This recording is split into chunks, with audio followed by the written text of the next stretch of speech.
everybody. Welcome back to the 30 Minutes of Fame podcast. Today, I'm joined by Melissa, who I cross paths with on TikTok, and she's got a inspiring story. She does a lot with recovery lives and just helping people. And yeah, I'm like, yeah, let's have a chat. So, welcome to my little show here. Thank you for having me.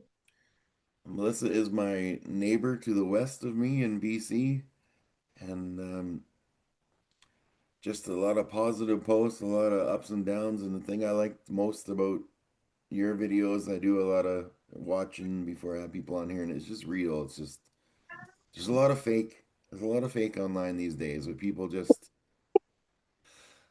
I don't know. There's fads, and I think people like to post, you know, I'm this, I'm that, and I don't know. Some of it's just so fake, but Yeah, I would agree. Yeah, I don't know. I come as I am. I've never been able to sugarcoat something. So, I mean, you could probably watch on TikTok the the journey that it's been.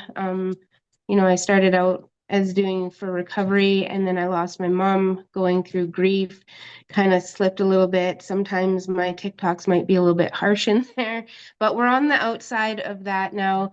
Obviously, still grieving. It's still new, but trying to pull myself out of hell from that. So, but we're on the up and up now. So well, back to one my old self. one thing I really like that I can relate to is I was watching this video the other day, and you were just so happy just because a ladybug had landed on you, and Oh, it's something so simple, but I can relate to that because you'll just whenever that happens, like for me, it's butterflies. My thing is butterflies. When I lost my grandmother, who was really close to me, I was a pallbearer, and when we put her casket down, a butterfly landed on it. mm, So ever since then, it's been kind of my comfort. Whenever I see a butterfly, everything I'm going through is just gone. So yeah, for yeah. you, what's that like with the whole ladybug thing? That was Well, like, so I, s- this is like, I was thinking recovery. Come on, it's catching me off guard. My heart still hurts really bad. Like my mom was my biggest cheerleader. So, but my mom never, like, we were raised, like, my mom believed. She was raised in the church, in the Salvation Army church. My dad was a Mormon, so we never practiced anything. And I didn't come to find God until I came into recovery 7 years ago in November. And uh, when mom was passing the week before she did, she would come in and out a lot of consciousness. And when she would go out, she would still talk, but she would talk about heaven. She would talk about all these visions that she had.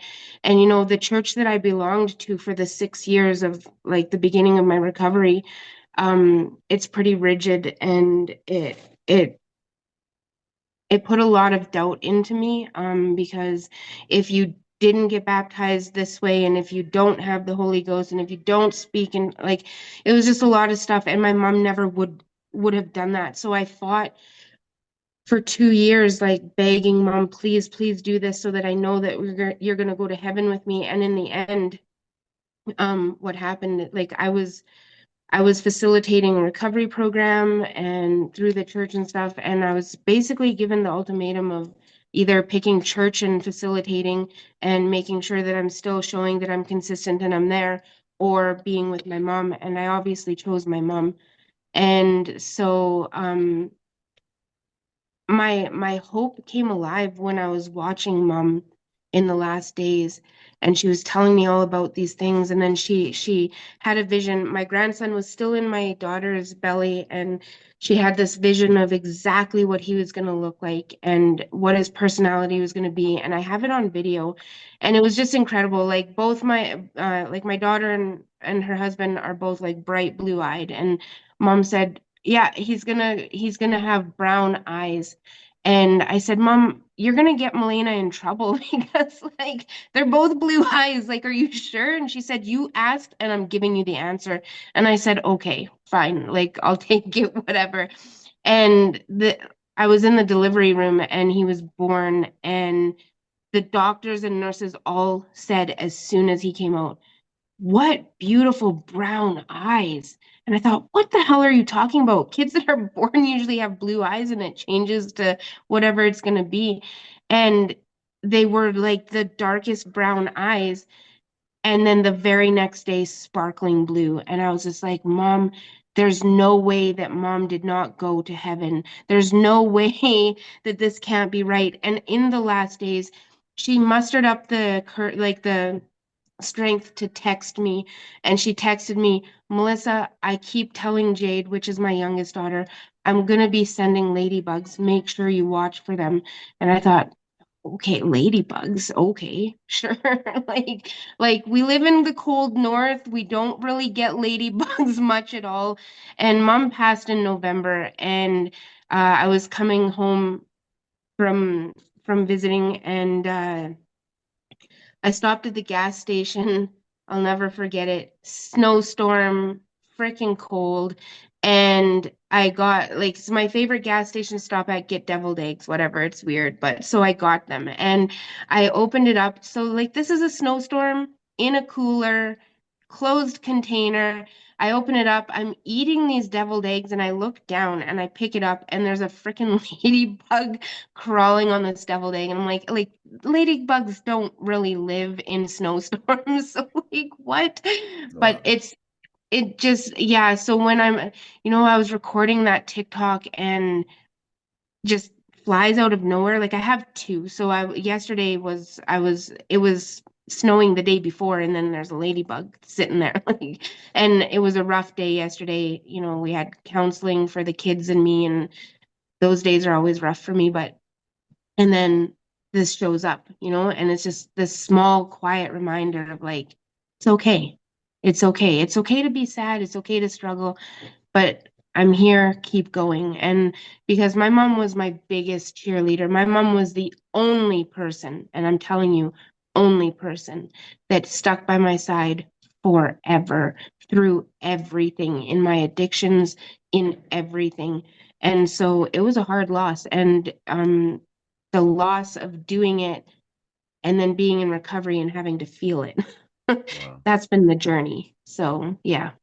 So you said you've been almost 7 years, and in Yeah. November will be 7 years. That's amazing. What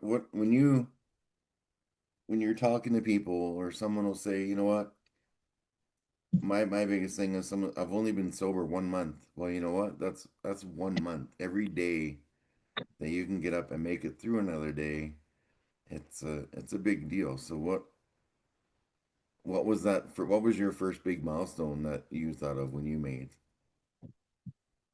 Hmm. Yeah, I don't know. Like, I think I struggle with that still. Like, for me, it's like, and I can't, for other people, I can be like, well, 1 minute, man, like 1 minute is huge because I remember being in that hopeless situation and just thinking, like, it's doomed. Like, I can't make 1 minute, I can't make one day. But then, and I never count days, I count moments because days are just too big for me sometimes. I struggle with bipolar and mental health. And so when I look at 24 hours, that it's too big for me. And so I see these newcomers come in and they're like, yeah, 1 day, 30 days, like I have all these goals and I'm like, dang, like some days 7 years later almost, some days I still have to break it down to a second. I made it this second. And so yeah, I think that's like the one thing that I would encourage people is like don't all like it's setting smart goals, right? And my smart goal is always just live for the second. Where my feet are rooted right now is where I need to live. And because sometimes one day is a little bit too far ahead of me, and then I get in my own little brain and things go a little wonky. So So you know what for me, my sober day is my birthday, but back in May, 3 months before I turned 50, my whole department got laid off work, and I was out of work for 3.5 months. So for me, I just look at that and be like, man, old Dave would have been three sheets to the wind by 10 o'clock at night. mm-hmm. And so that's where I am now, like you said, with the moments, like getting through things without turning back to that. Yeah. Or I had 99% good days now and 1% bad days with like PTSD and stuff. But Yeah, I just look right? at it like that, it's you get through anything, any kind of shit. And like you had your mom was your biggest cheerleader. And Amanda, who you've been speaking with, my girlfriend, she's my number one cheerleader. And Yeah. I know you guys have been talking and have kind of similar paths, but that's a conversation down the road. She's But awesome. I just, what a little ray of sunshine. oh, it's unreal. So let's go back to when that all started for you. How did you get into whatever it was you were addicted to? Like what set you down that path, if you don't mind talking about that? Yeah, so I mean, a little backstory. For the first half of growing up, my dad was in the US Army. And so by the time I was 6 years old, we had moved to four different countries. And then dad came out of the military and we moved back to Canada. My mom's Canadian, my dad's American, and so he's a landed immigrant now. Um, but yeah, so very early on, I we were in places and then taken out. And so any kind of connections, relationships, anything like that, they always disappeared. There was never a connection that would stay. And I feel like for me, I don't know, but for me, I deeply needed connection, and the connections that were made were always ripped away from me. And so I started going into like counseling offices and needing therapy at 3 years old in Holland. We were in Holland, trying to learn this new language, trying to learn English to even speak myself, and then being put into these offices and trying to explain to somebody 3 years old.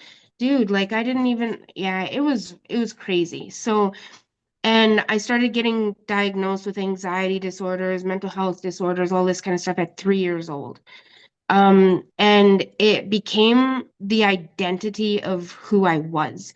That's how, if something went wrong in the family, if something went wrong, it was, oh, it's just because Melissa's sick. She's got a sickness. And so it became my identity at 3 years old. That's where it started. We moved back to Canada around 6 years old. And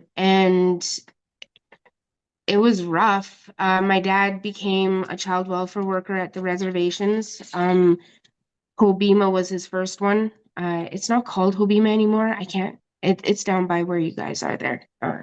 But I can't remember what it's called now. They changed the name, but um, we would get phone calls of how they're coming to kill our family. They would steal my dad's truck when he was at work and total it, and then we'd be without. And it was rough. And like just watching the pain in my dad. We would also have like the kids that needed to come out of homes to be placed into foster care and stuff. They would come to our house, and so we would see the aftermath of that. Then kids having diapers stuck to them and having to like wash them off to peel them off their bodies, coming with curdled milk. Like it was just a lot psychologically. You don't realize even as a kid watching that what it did to me, what I was seeing. And I thought, man, I'm never gonna be living in addictions. That's crazy. Like I could never imagine doing that and like seeing the aftermath. I seen the aftermath of it, right? And then I hit 11 years old and we moved away. So when we first came, Hobima is near where my grandma was. My grandma is the one that took me when I was too much for my parents. And she's just an amazing lady. And she just loved me so much. And she always told me I was always her favorite out of all 16. I was the favorite. And I knew I was. And we ended up getting transferred and moving 8 hours away. And I think, I finally had that connection and I wanted to be next to my grandma and stuff. And it was ripped away too.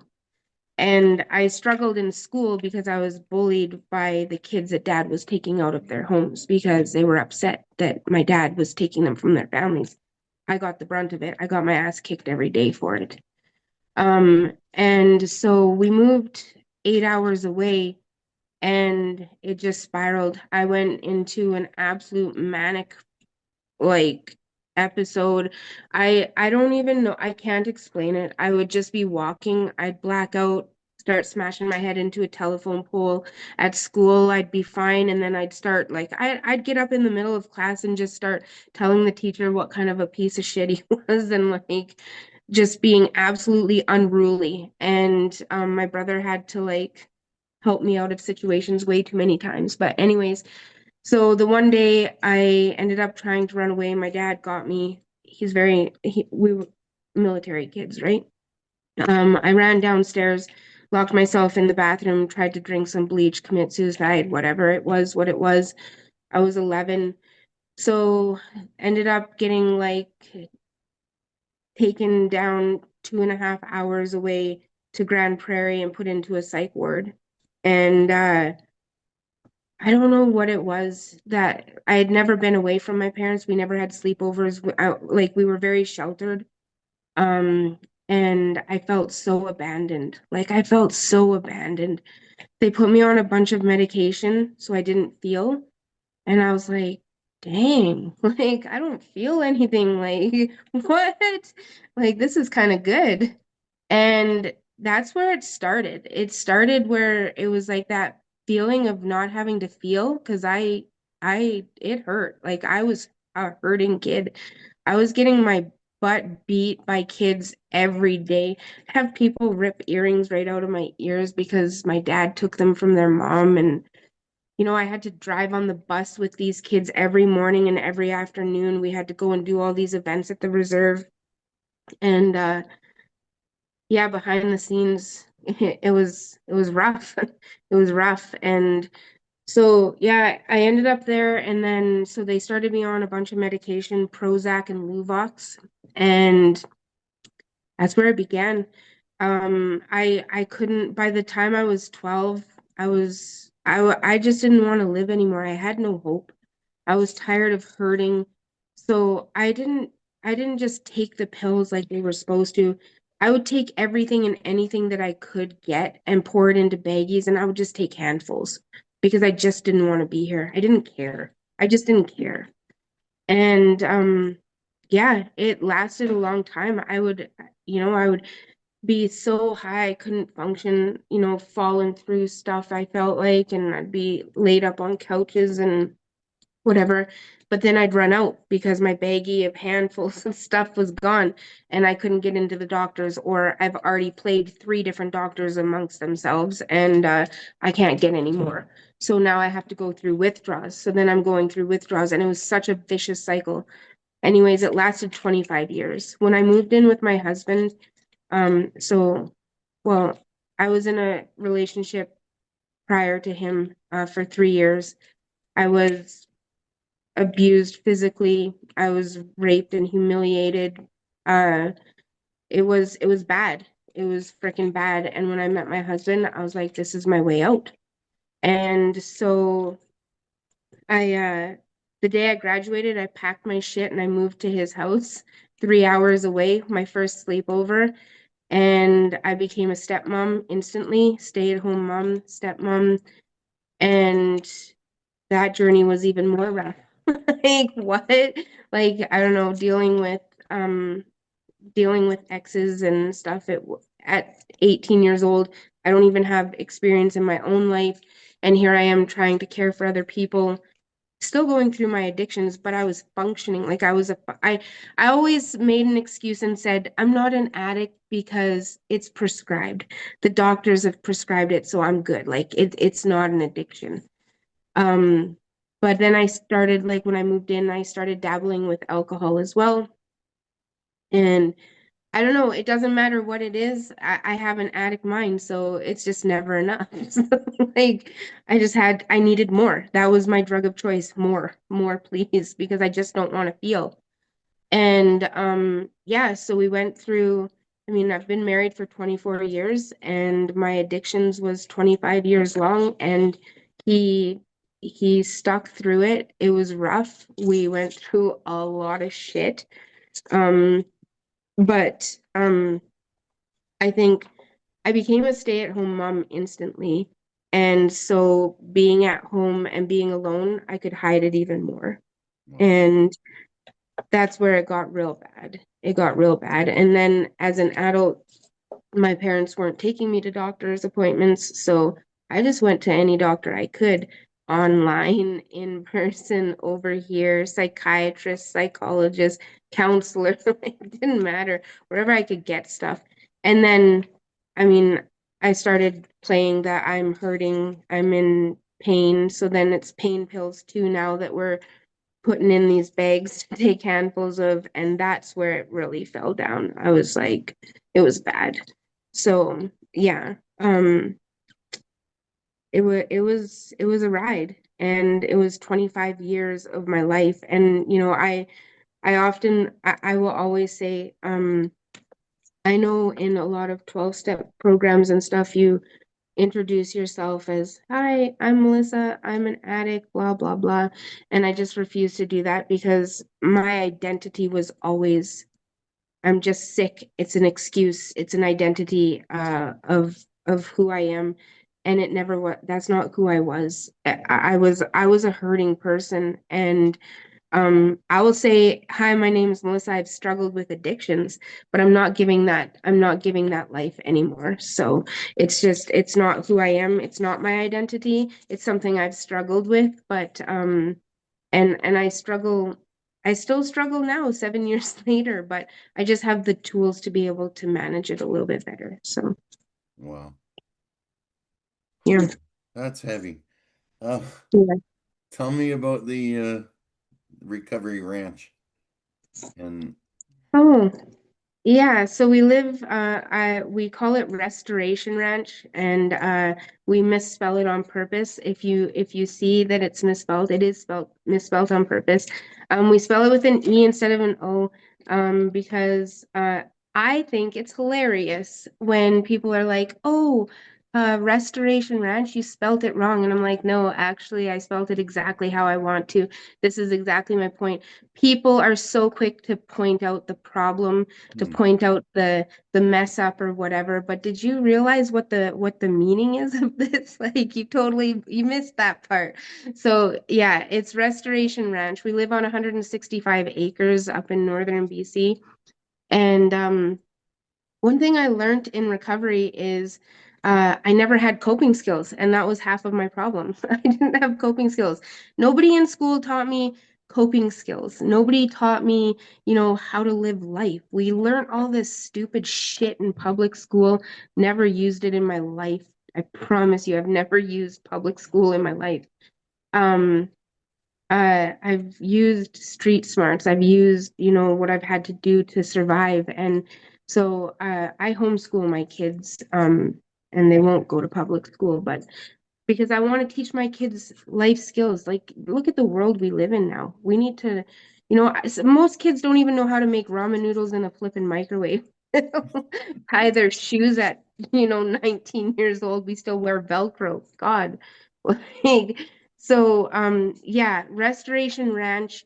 Me and the kids run it. My husband works full time, but he picks up the slack a lot. Doing most of the stuff I can't do, but um, we're just providing a space to get away from the busy, the loud, just a safe space to go and learn life skills. We haven't opened it really to public. I mean, people want to come, people can come. I love giving this space to people to like come to and just be, but uh I want to do little courses. My passion is like living off the land, so I pick most of our medicines. My kids at 8, 9 years old can identify more than like 25 different plants and what you can use it for medicine, how you make it, what you do with it. We raise animals that we do all of our own processing and everything. The kids can go out, raise some rabbits, take them, process it, cook it, serve you a meal. I just want to give people those skills. I want people to, it helps your mind, I guess. For me, it's helped my mind. It's shown me There's so much more to life than just living this empty shell. And the beauty around is so abundant, but we miss it all because we're so much into one, picking out everything that's wrong in life, but two, everybody's in such a rush. And so here, yeah, I got a bus this year. We're going to convert it into a coffee slash school place, and then we do like a little thing, go and pick some medicine off the land and stuff, and then have a tea party and learn all about it. Nourish your body with something healthy rather than the shit that we used to put into it. So, I and love it. then yeah, just yeah. So, I came across a pretty powerful song that you've Mm. written. We'll talk about that. I'll play it in our episode here, and then I've got one more silly question for you before you leave. But I'm dreading this silly question because is it a trick question? Like I watched a couple of your podcasts, sir, and I feel like I'm really dumb and I'm missing a point here. we'll But get there. I'm up for it. I'm up We'll get for there. it. So, tell me about this song and where that came from, and yeah, I'll play it in here. It's pretty powerful.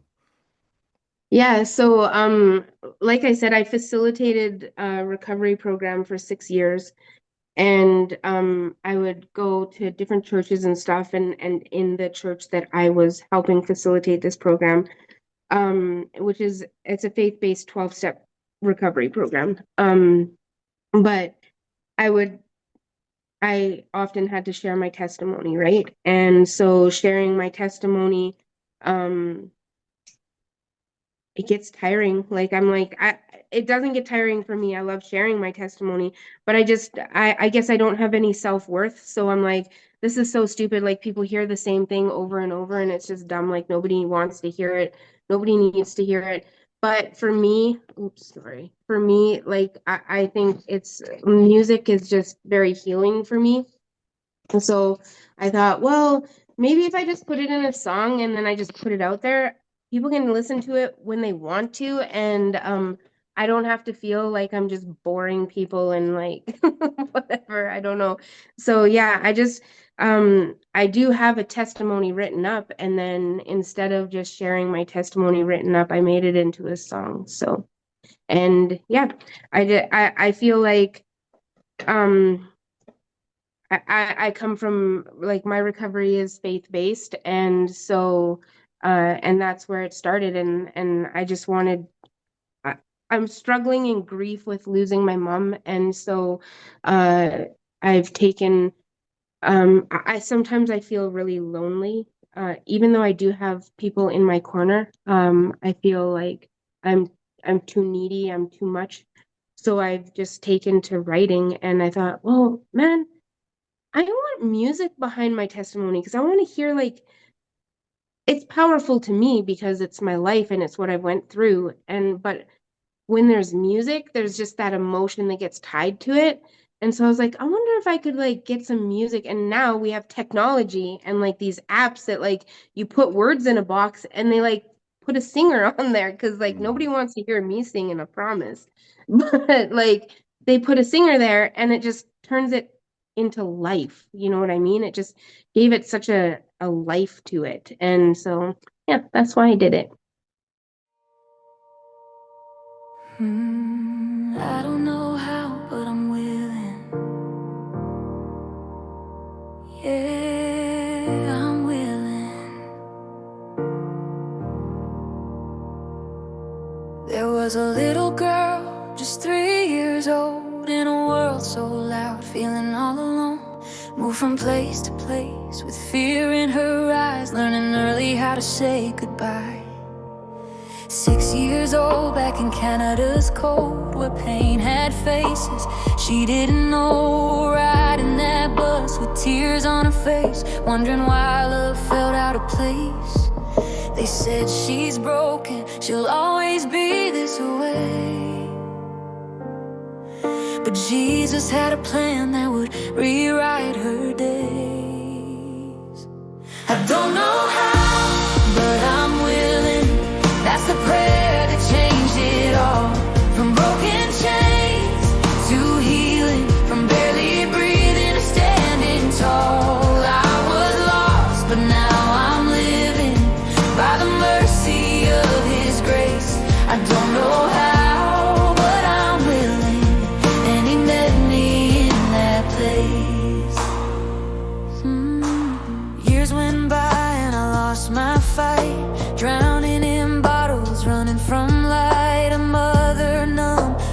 taught her shame, believing the lies that I'd never change. But on a cold November day, a horse had a stranger, God's mysterious way led me to a church where truth broke through, and I heard him whisper, I still choose you. I fell to my knees, said, Jesus, take it all. That tiny prayer became my call. I don't know how, but I'm willing. That's the prayer that changed it all. From broken chains to healing, from barely breathing to standing tall. I was lost, but now I'm living by the mercy of His grace. I don't know how, but I'm willing, and He met me in that place. There's no chemical cure for a spiritual pain, no pill that can wash my shame away, but His love came rushing in like rain, and I've never been the same. Now I collect the stones they threw at me and build an altar on my knees. I forgive, I heal, I rise, I breathe, 'cause healed people help heal people believe. 6 years sober and my mama's gone, held her hand as she went home. They turned their backs, but He stayed near, whispered, child, you've got a mission here.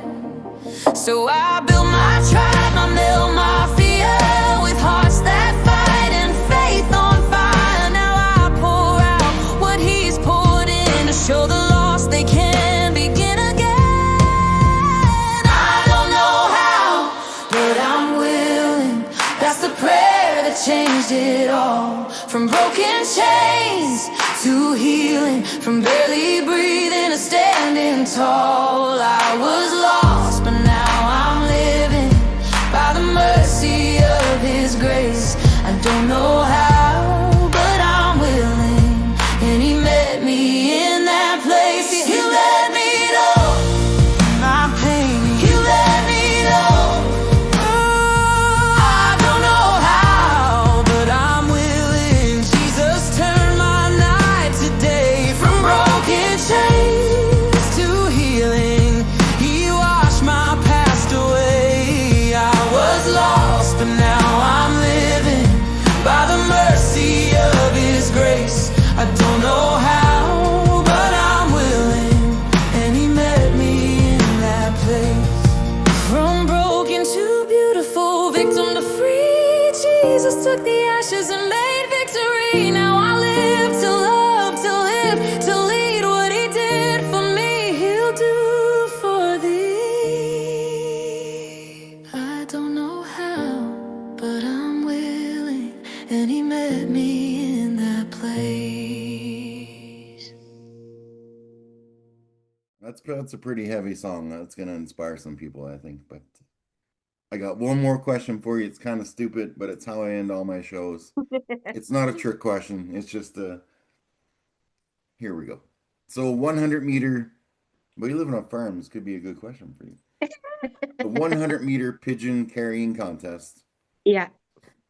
How many pigeons could you put in your arms and think you'd have in your arms at the end of the 100-meter race? Well, I'm an addict, so it's always going to be as many as I can put in there. Like I'm stuffing that full. But how many am I going to have at the end? I don't know. I promise I'll have one for sure. But I don't know how many. I feel like I deal with animals a lot, so I feel like I'd have a lot still left. I just squish the guts right out of them and keep going. So I don't know. I don't know. I don't No know. trick I for that pondered on question. this question a lot because I seen it a couple times and I was like, dang, like, is this tricking me? Like, what? Where's the answer? Can I Google this answer? But I assure you, as many as I could fit under my arm, they'd be going with me because I am an animal person. Awesome. So, You know, yeah. one quick thing before we get out of here. You said your dad was in the army. My parents were Salvation Army ministers. Yeah. So we used to move every 3 years as well. So I have that Mm-hmm. same thing. When I start getting close to anyone or anything starts to feel comfortable, that's when I start to panic because I'm thinking I'm gonna Yep. move again in 2 years. So I could really relate to that. 100%, right? I It's want crazy. to. My mom was raised in the Salvation Army, so That's awesome. I'm familiar. So yeah, I'll put your per TikTok in the description. People want to give you a follow, come into your lives. A link to some of your music.